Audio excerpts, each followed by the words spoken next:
Hi, I'm Amy from Trees Not Teas. We offer racers the chance to turn down the finisher's tee at the end of a race and plant a tree instead. Today, we are very happy to be talking to Michael Stocks, Great Britain ultrarunner and author of One Track Mind. We are going to be talking about this book today, and we're also going to be doing a giveaway of it on our social media at Trees Not Teas, so keep an eye out for that. Hi, Mike. Hey, Amy, how are you doing? I'm good. How are you? Good, thanks. Good, thanks. So Great to I'd see you like waving my book around. So Yes, it's on my yeah, I'll desk. be waving it around lots. So I'd like to talk to you about this race. So at Trees Not Teas, we hear a lot about people running in mountains and valleys and woods and so on. And the race that you did wasn't quite like that, was it? No, 24 hours around a standard 400-meter athletics track. So kind of pretty much the opposite to a mountain race or any of the things you described. Absolutely. So that was called the Self-Transcendence 24-hour, is that right? Yeah, that's right, in Tooting, South London. And it's a race actually with quite a lot of tradition already. It's been going for, well, probably about 30 years or something like that. 24-hour racing. So you all start at noon on the Saturday, the gun goes, and you run until noon on the Sunday when the finishing gun goes. And it's all about how far you can run in the time. So who kind of goes the furthest in the 24 hours. So you've probably been asked this a lot before. What appealed to you about that? Hard to say. What's not to like? I think there's something very honest about and kind of true and stripped down about a 24-hour race, because it's just you and time and what you can do about it.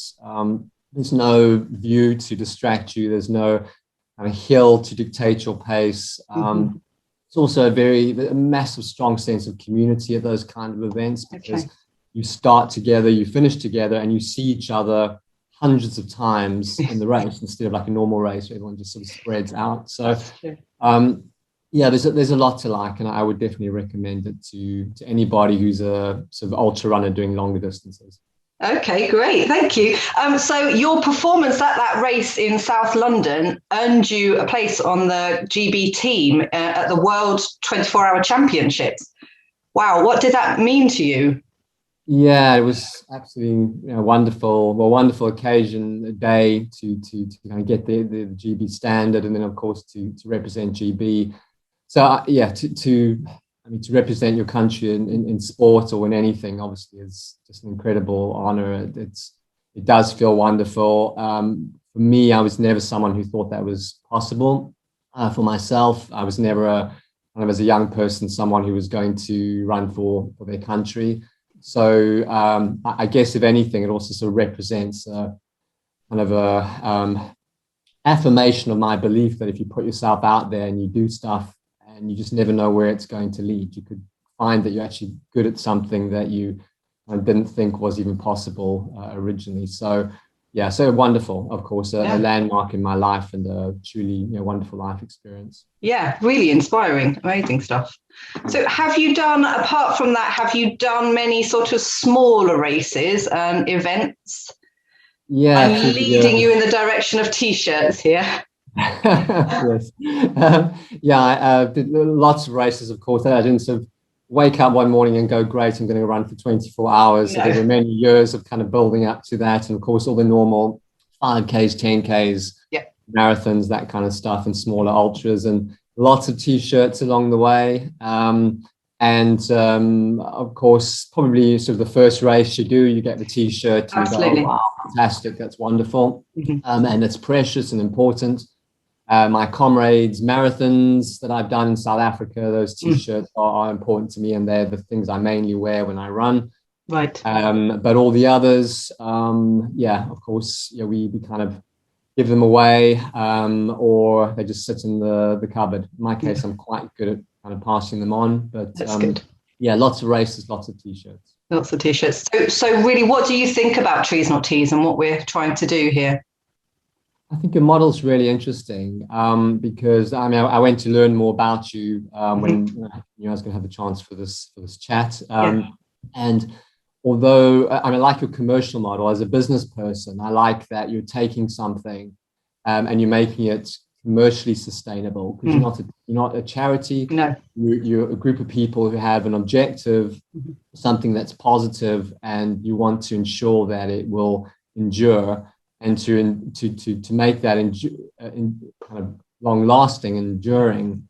One of the ways, of course, is to make sure it's commercially sustainable. Yeah. And I really like that model. I like the fact that I can, if I'm going to give a race organizer £5 as part of my entry, that I could have the choice between, that shirt, which I may want if it's my dream race or something, or of course, rather having a tree or something.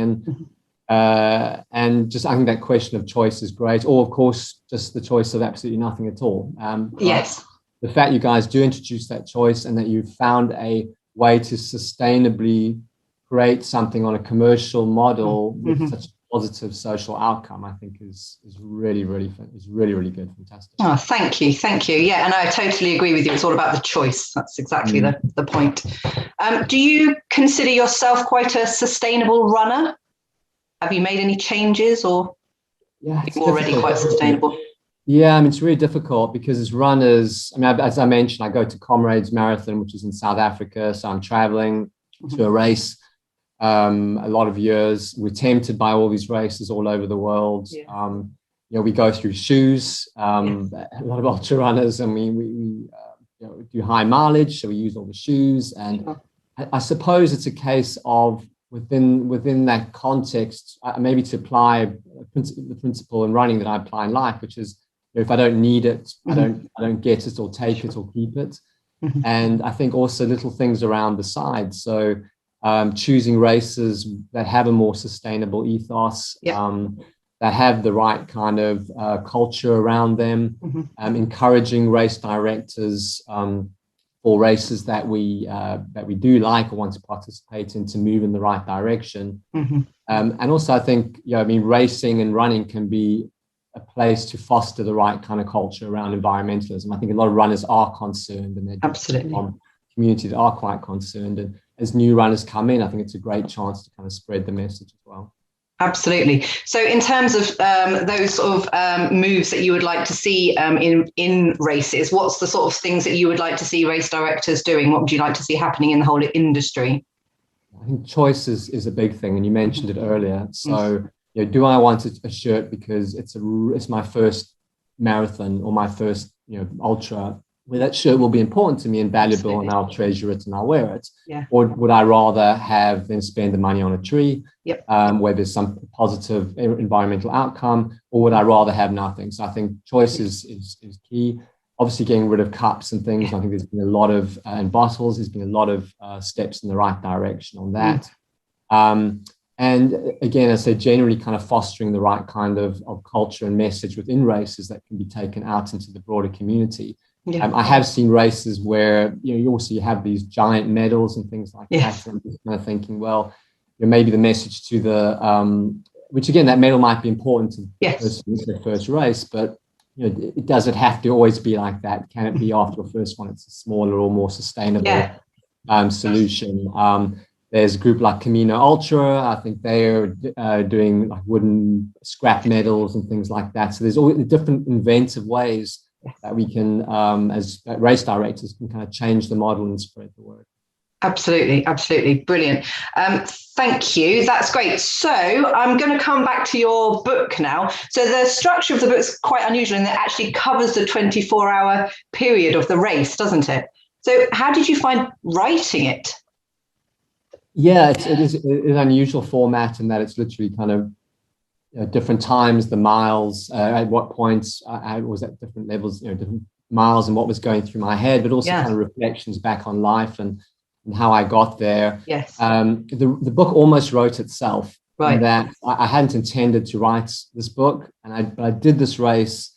It was my first 24-hour race, and I was completely struck by the sense of community around this track, this incredible sort of like little ecosystem or microcosm of life, and just the positivity and the crews around the track and the personalities, the people I was racing with. and just the effect it had on me personally, and how I had all these reflections about my life through the night and stuff like that. And I just, a few days later, I was worried about losing some of those thoughts and feelings. I started just writing them down, really just for my own benefit. And then I just found it was just this write. And obviously it wasn't quite that simple to get it in the final form. But it wasn't difficult it wasn't a case of, gosh, what can I put down? It was the opposite. It was, these are the things that I want to share. And that's exactly what I did. So, and it's been an incredibly positive experience. I'm really glad that it happened. I have to say, you make it sound much more appealing than it initially sounded to me when I heard what it was. You sell it well. Oh, what, 24 hours running around the track? How could that be interesting?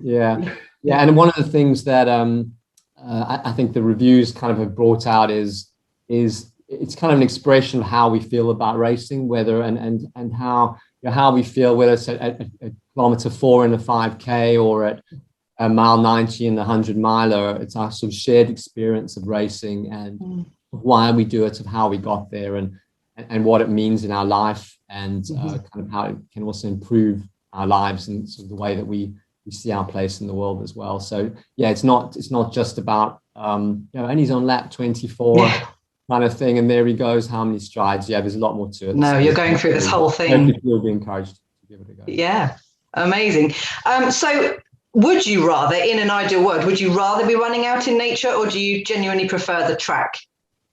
I don't run on the track every day or actually that often. So for that 24-hour race, I did one really long run, a track run. And other than that, it was mainly on the road. I'm primarily a road runner, but I like to think of myself as my coach recently said, I'm a road trail runner, in that I love running on roads through beautiful places. So I've just come back from the Lake District. I see. And I was just on all the passes and I'm trying to find all the quiet, beautiful roads. My ankles are a bit dodgy. They don't love the trails, but I love being in kind of the outdoors and in beautiful places. So I'll run carefully and a bit slowly on the trails where I can sort of pick my foot placement very carefully. Yes. But I can get on the road through beautiful places. That's when I'm at my kind of happiest. Then there is something almost hypnotic about getting on a track and just going, I don't care where I am, I'm just running for the joy of running and for the joy of the movement, and time just starts to slip away and kind of disappear, and you just immerse yourself in the movement of and the joy of running. So the track can bring you that if you have a little bit of patience, and so I think it's different things at different times, and just that diversity is wonderful. Fantastic. You talk in your book about how you were leading perhaps a less healthy lifestyle when you were in your 30s. So what was the catalyst for change for you? I think, like a lot of people, in my 20s were all about work, booze, smoking. It was work, drink, sleep, basically, and a very, very unhealthy lifestyle, just about focused on career and work. And then as I hit my 30s, it was still kind of, that was starting to change. I met my wife, who works but doesn't do the drinking and the smoking part. And I think that kind of started to change the way I saw things, the way I wanted to live. And then started getting more active. And I think, like a lot of people in their sort of mid-30s, started to, in my case, it was initially boxing and then running. And then that sort of breeds a greater desire for health. Engage with your body in a different way. And I think in the book, I sort of describe it as, in my 20s, ignoring my body as if it didn't exist. It was just a thing that carried my brain around so I could work. And I started to sort of reacquaint myself with my physical self in my 30s, and started to kind of go, well, it would be actually quite nice if this thing that carries my brain around also did some useful things for me, like, I don't know, run and also kind of got a bit healthy. So part of it, I guess, was growing up. Part of it was marrying the right person, and then the exercise, and then throwing some of those more extreme tendencies into running instead of kind of like other lifestyles, I suppose. Okay, fantastic. Okay.